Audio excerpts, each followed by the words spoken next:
यो हो विदेशिएका लाखौं नेपाली युवाहरूको दुःखद कथा।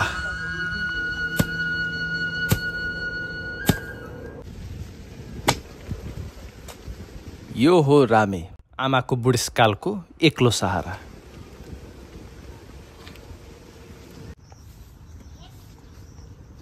छोरा सुन्तली, रामेकी आमा।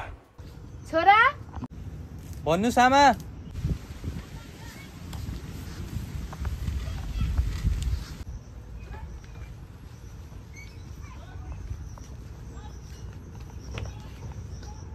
भन्नुस् आमा। धेरै काम गरेर आइस, थाकेछ होला ले पानी।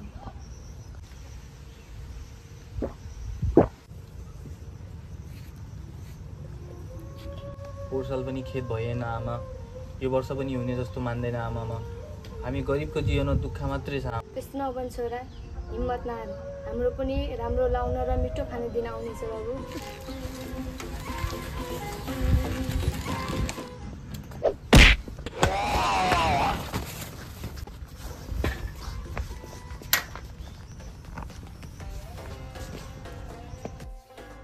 यी हुन् काजी र उसको दाहिने हात हरि। ए हरि, जा त्यो रामेलाई बोला त। हजुर काजी साहब, माग्नुस् त। रामे! ए रामे बाहिर! बाहिर आइज, काजी साहब आउनुभयो। ए काजी साहब आउनुभएको छ, जाम त। हजुर काजी साहब। पर्दैन। ए काजी साहब पो आउनु भएको छ। नमस्ते। ल पर्दैन। काजी साहब बस्नु। म यहाँ बस्नको लागि आएको होइन। सुन रामे, तेरो बाउले तेरो पढाइको लागि मसँग 5 वर्ष अगाडि 5 लाख रुपियाँ लगेको थियो। अहिले त्यसको साउ ब्याज मिलाएर 7 लाख रुपियाँ पुग्यो। त्यो कसले दिने र कहिले दिने? काजी साहब, बितेको पनि 6 महिना भइगयो। यो ऋणको बारेमा हामीलाई थाहा थिएन काजी साहब। त्यो मलाई केही थाहा छैन। मलाई मेरो पैसा चाहियो त जहाँबाट लाउँछस्। साहब, केटाले पैसा दिला जस्तो लागेन। केटाले 3-4वटा बाख्रा पाले बर्तन त्यो उठेर लैजाउँ कि? कुरो त तेरो पनि सही हो। ल त्यस्तै गरौँ। अब के मेरो मुखेर बस्छस्? जा बाख्रा निकाल। काजी साहब। बाबु त्यस्तो नगर्नुहोस् बाबु। हुन्छ बट्टी म।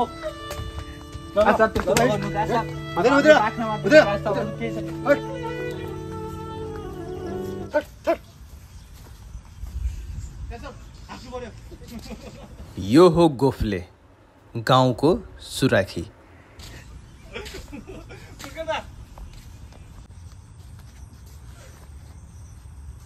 ए रामे, के भयो? के भन्नु गोपले दाइ हजुरलाई, बाले ऋण लाग्नु भएको रहेछ। अनि काजी साहब आएर 81 पैसा माग्न थाल्नुभयो। अनि भएको एउटा बाख्रा पनि लानुभयो। दुःख नमान कान्छा, जहाँ समस्या हुन्छ त्यहाँ विकल्प पनि हुन्छ। केही छैन त आफ्नो केही समस्याहरू समाधान गर्न चाहन्छस् भनेपछि मसँग विकल्प पनि छ यसको। के विकल्प दाइ भन्नु न भन्नु। हेर रामे, अहिले विदेश जाने चलन चलिरहेको छ। हाम्रै गाउँ समाजमा पनि हेर, पल्ला गरे मगरको छोरा अहिले विदेश गएर दुई रोपनी जग्गा किनिसकेको छ। तल्ला गरे साइलीको छोरा 2 तलेको घर लगाइसक्यो। पनि विदेश जा, अरू मैले केही उपाय देखेको छैन। गोपले दाजु, विदेश त जाने तर कसरी जाने? त टेन्सन किन मान्छस्? अपल्लो गाउँको वीरबहादुर छ नि, ऊ पैसा लगेर विदेश पठाइदिन्छ। चल हिँड, तँलाई म त्यहाँ छोडिदिन्छु। जाम दाजु, जाम भेट्न। सही टाइममा आउनुभयो दाजु तपाईँ। नि तपाईँको प्रतीक्षामै थियो दाजु। बस न बस। पर्दैन दाजु, बस तिमी चाहिँ बस। अनि वीरबहादुर, दुखी गरिबीको पैसा खाएर विदेश पठाउने दलाल।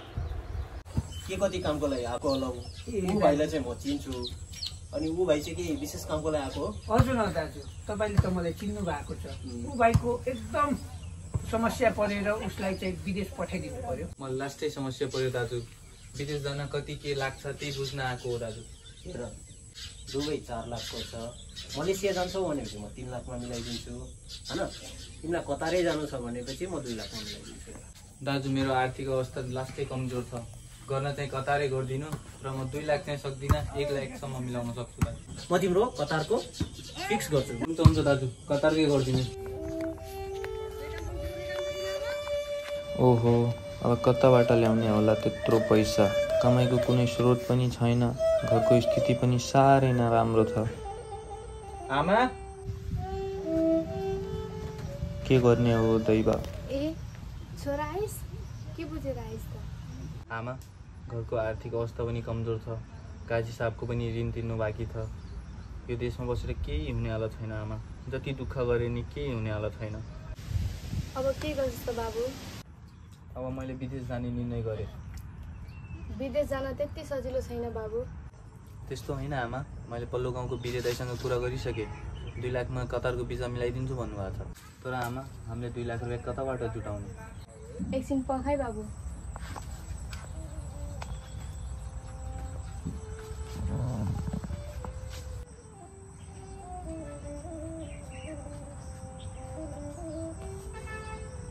बाबु, तेरो बाली दिएको यही एउटा अन्तिम चिनो हो। यो बेचेर भए पनि ल अब विदेश जा।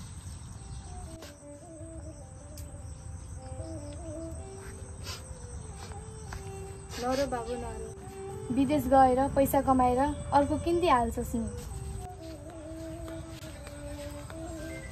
बिरे दाई, ओ बिरे दाई। भाइ भन त। शङ्कर वीरबहादुर नहुँदा उसको काम सम्हाल्ने मान्छे। के काम पर्यो? अब यहाँ बस न, के काम पर्यो भन त भाइ। दाइ, हिजो बिरे दाइसँग कुरा भएको थियो, आज आउन भन्नुभएको थियो। ए तिमी त्यही कतार भने भाइ होइन? दाइ त्यही हो। अनि भाइ दाइले हिजो भनेको सामान लिएर आएको छौ त? हजुर दाइ, ल्याएको छु मैले, लिनुहोस्। ल्याऊ भाइ ल्याऊ। त्यो भाइ यति भएपछि हुन्छ होइन? तिमी चिन्तै नल्याऊ, तिम्रो भिजा टिकट र पासपोर्ट भोलि त्यहाँ चौतारामा लिन आऊ होइन? अन्त त्यो भाइको काम भइसकेको छ, त्यो भाइलाई अहिले बोलाएको छु, टिकट र पासपोर्ट लिन आउँदै होला। दाइ भाइ आयो तिमी? भाइ लौ तिम्रो यो पासपोर्ट होइन, अनि यसमा टिकट र भिजा छ। अब 5 दिनपछि तिम्रो फ्लाइट छ हेर होइन? अनि तिमीले त्यसैको लागि भोलि यहाँबाट हिँडिहाल्नुपर्छ हेर भाइ। भोलि आएर मलाई यहीँ यो चोकनिर भेट, यो चोकनिर भेटिसकेपछि कहाँ के गर्नुपर्ने म तिमीलाई भन्छु है। भोलिपल्ट अब विदेश जाने निर्णय गरिसकिस् हेर छोरा, राम्रोसँग जाइस्, गलत सङ्गतमा नलागिस्, छिट्टी फर्केर आइस् है छोरा। भगवान्ले रक्षा गरून्, राम्रोसँग जाइस्, बेला बेलामा चिठी पठाउँदै गरिस्। ल ढोक गरे आमा। भाग्यमानी भइस् छोरा। आमा आफ्नो ख्याल राख्नु होला, म चाँडै फर्किने छु।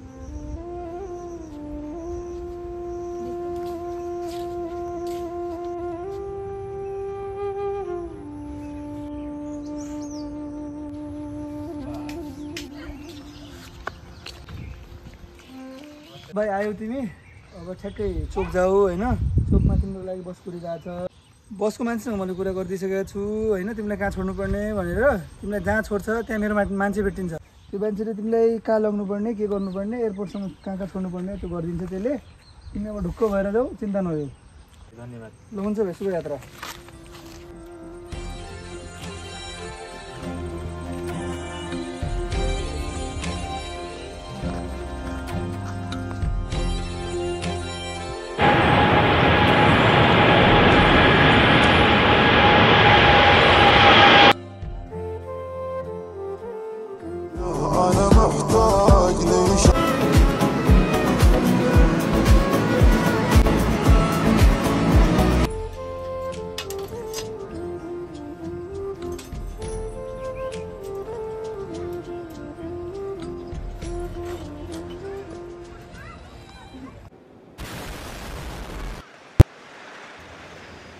यस दुर्घटनामा रामेले आफ्नो ज्यान गुमायो।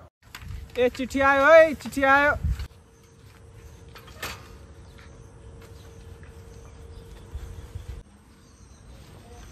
रामेकी आमा, ए रामेकी आमा। हजुर, के कामले आयो बाबु? बस्नु न। काम त खासै केही पनि होइन आमा, विदेशबाट रामेको चिठी आएको थियो, यही पुगाउन आएको म यहाँ। चिठी पनि यहाँ थियो, एउटा सामान्य यहाँ छ। अब घरमा कोही पढे लेखेको मान्छे छ भने चिठी उनीहरूलाई पढ्न दिनुहोस्, नत्र म पनि पढेर सुनाइदिन्छु नि। घरमा त म मात्रै छु बाबु।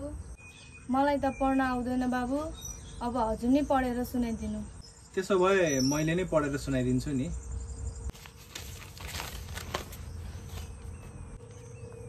कतारमा बन्दै गरेको बिल्डिङको बम विस्फोटकका कारण रामेको मृत्यु भएको छ र उसको शवलाई पशुपतिमा जलाएर उसको अस्थिलाई घर पठाइएको छ। भएको एक्लो छोरा नि बितेछ। के भयो बाबु?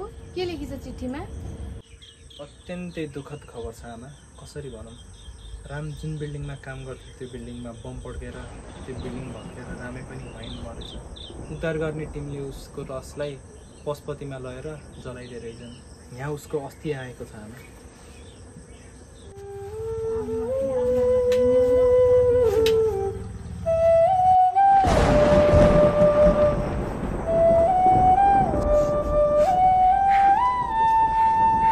नर्नुहोस् न आमा, अब मरेर गएको मान्छे गइसक्यो।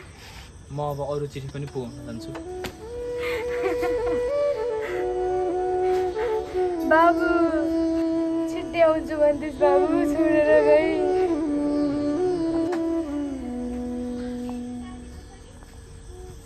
पढी लेखी काम छैन नेपालमा, परदेश त जानै पर्छ।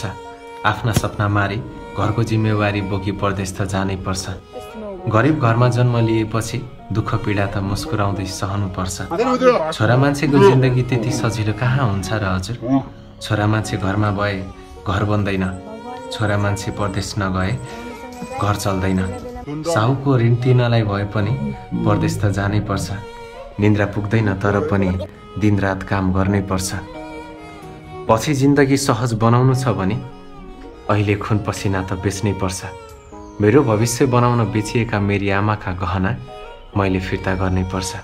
2 दिनको खुसीको लागि 28 दिन त मैले रुनुपर्छ। सबैको भाग्य राम्रो कहाँ हुन्छ र? कोही परदेशबाट टन्न खुसी बोकेर आउँछन् त कोही अस्ति बनेर आउँछन्। परदेशले कसैको जिन्दगी बनाउँछ भने त कसैको जिन्दगी सकाउँछ, कसैको जिन्दगी बनाउँछ भने त कसैको जिन्दगी सकाउँछ। साथै